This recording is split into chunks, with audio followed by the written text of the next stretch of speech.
Hello fans of all ages, Ryan Morick back here with you. Hope you all had a safe new year, healthy holiday season. Let's get right into what happened with the Giants and the Eagles. So, obviously the Giants did not win the division like I had originally predicted. The Eagles went out there on Sunday against the Washington football team and totally tanked. They put in Nate Sudfeld, who couldn't even hold on to the ball. They couldn't catch a snap. He played pretty horribly, and Washington walked to the division title. Now, before I go on my tangent on tanking and this, that, and the other thing, obviously the Giants have no one to blame but themselves. They had 16 games. They went 6-10. That's the fault of their own. They controlled their own destiny. They had plenty of chances to win this division. They did not take advantage. After that Seattle game, I thought it was going to be a cakewalk. I thought that they were going to, I don't think they were going to run the table, but I thought that they would be a little bit better than 1-3 in their last 4 games. The offense was very bad. The defense was shaky because the offense couldn't stay on the field for more than 4 seconds. So the defense was getting tired and they were giving up points to Cleveland and Baltimore. They didn't do it. They didn't do their job. And if you have to rely on someone else for you to make the playoffs heading into week 17, odds are it's not going to go well for you, first of all. And like I said before, that is your own fault. But what the Eagles did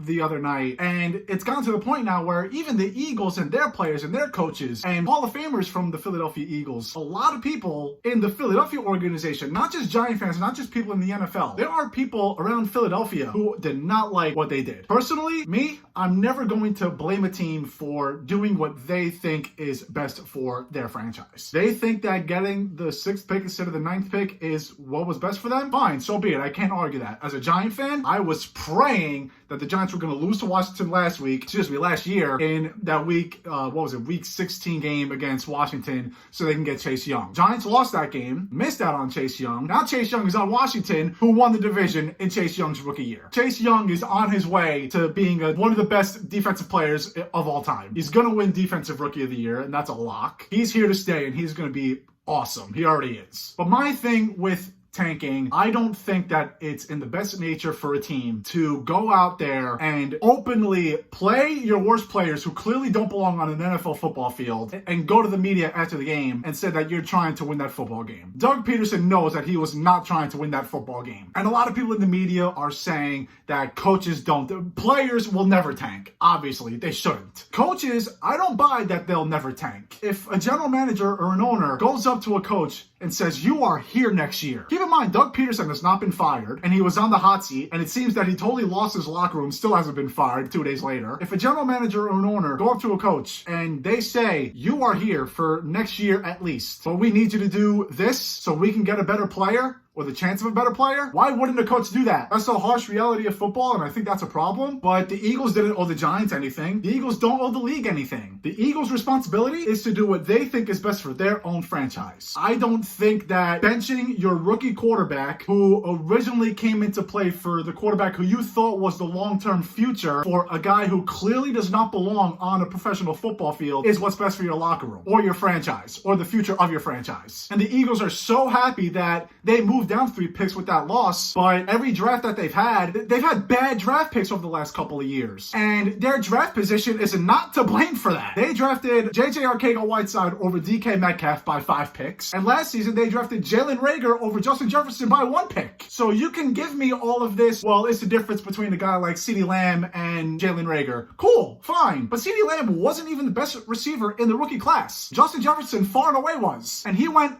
after the Eagles selection. So you can sit on your high horse about having this better pick, which is your prerogative. I'd be lying if I said that I've never wanted the Giants to lose a football game for a better draft pick, but it's your own fault that you're not drafting well. So why do you need this draft pick so badly? You need better players. You need better talent evaluators. And the NFL and its fans and ownership and general managers, they've become so obsessed with this tanking culture when honestly, there's no proof that it's an automatic success. Look at the Browns. How many times did they pick in the top 10 every year? They're finally made it to the playoffs this year after 18 seasons. They weren't constantly picking top 10. It didn't work. You can find gems in the mid to late first round. You can find gems in the 6th round, Tom Brady and Antonio Brown. I understand that the better your pick, the higher the odds are of you getting a franchise changer, and that's why people tank. But in my opinion, it's all false hope. And like I said, in my opinion, risking losing your locker room and playing a guy who had no business being on a field is not the best way to tank. The Eagles honestly tanked in some parts of that game on Sunday the right way. away. They punted the ball from Washington's 34-yard line. They went for it on 4th and 7. That's how you tank. When you tank, you can't let the players not control their own destiny. You have to have the players want to win. And as soon as Nate Sudfeld came into that game, no one on the Eagles wanted to win. No one on the Eagles wanted to play anymore. And it was clear from the way that they played. The already bad offensive line just played immensely worse. And Washington was handing Philly that game. They couldn't hold on to the football at all. They just so happened to recover every single fumble that they had. But there needs to be a way to get rid of open tanking. And I'm not trying to sit here and say poor Giants. No one should feel bad for the Giants. But on the flip side, I'm getting a little annoyed that people are saying that they didn't deserve the division title because they were 6-10. They didn't deserve the division title because they didn't win the division. So do the Miami Dolphins, who finished 10-6, do they deserve a playoff spot? Even though that they weren't one of the 7 best teams in the AFC? If the Eagles did win that game, the Giants would have been the best team in the division based on the standings. Let's say that Washington was 11-5 and Philly was 10-6 and the Giants were 10-6. Would the Giants then deserve that playoff spot? In my opinion, no. You deserve the playoff spot if you win the division, because that's the rule. You win the division, you're in the playoffs. Being 6-10 is their own fault. They had their chances. They started off 1-7. They had their chances to take the division when they control their own destiny for it. They didn't do their job. But to say that they didn't deserve it because they were 6-10, to me, is bogus. Because you can win a division at 6-10. It almost happened. To say that you don't deserve it because of your record, no, you deserve it if you win the division. That's just my opinion on that, but whatever. But the league does have a tanking problem. And you know what? Good for the Jaguars. They're going to get Trevor Lawrence. Good for the Jets. Hopefully they get a game changer, a franchise changer, whether that's Justin Fields or this Jones kid or whoever. Hey, good for the Eagles. They might get Devonta Smith. Me personally, and I saw what Joe Judge said yesterday about disrespecting the game, his point wasn't necessarily toward openly tanking.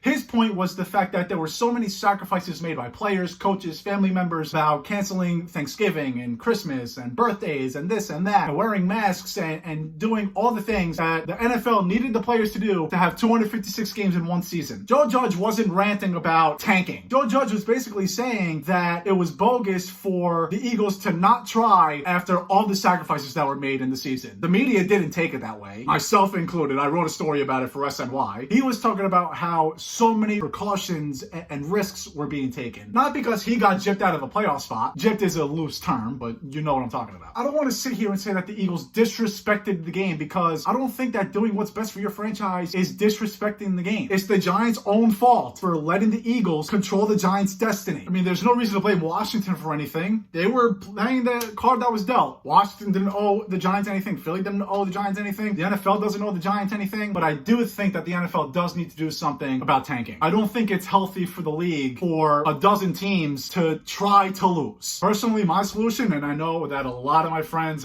don't like this idea at all, there's a flaw in every single argument. There are obviously flaws in this one, but the way to get rid of tanking is honestly to reward the teams that were closest to making the playoffs. And what do I mean by that? I honestly think that the NFL should seriously consider giving the team that came closest to the playoffs the first pick. Second closest, the second pick. Third closest, third pick. So on and so forth, up until you get to the playoff teams. And then from then on, so this year, I guess it's what, 19 to 32 or whatever it is, have those picks the way it currently is now. From the second round on, do it the way it is now. It stinks for the crappy teams, but again, no one should feel bad for you if you suck. That's your problem. Hire better scouts. Hire better football people. Then you'll try to win. You take a look at a lot of these 5-11, 6-10 teams, any of those teams from 6 to 8 wins who were on the brink of a playoff spot up until week 14, 15, and in some cases week 17, you're going to tell me that they're not going to try to go all out? Because the worst case scenario for those on the brink teams are you get the first, second, or third pick, or you make the playoffs. Not a bad deal to be dealt at all. I can't break down the financial ramifications of that or anything like that, and I'm sure that it's going to hurt some teams, but at least on the bright side, you'll have 24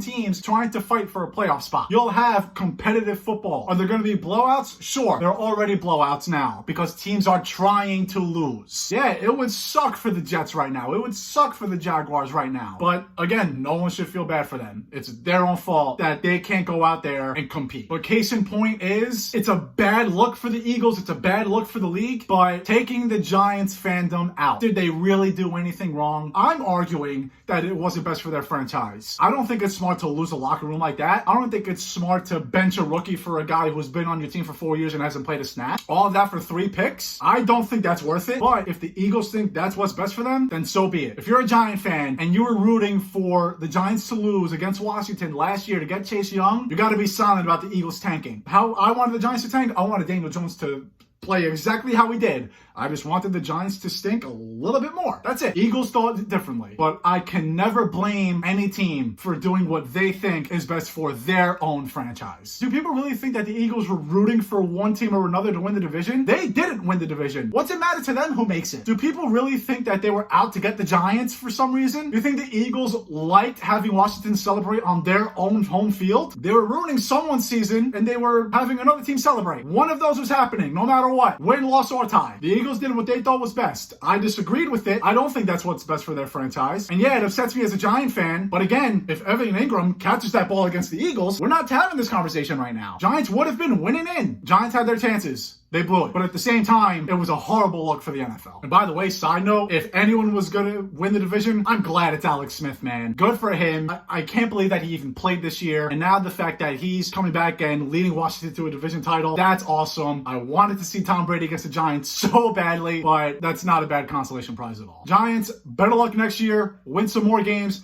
Control your own destiny. Thanks for watching. See you guys next time.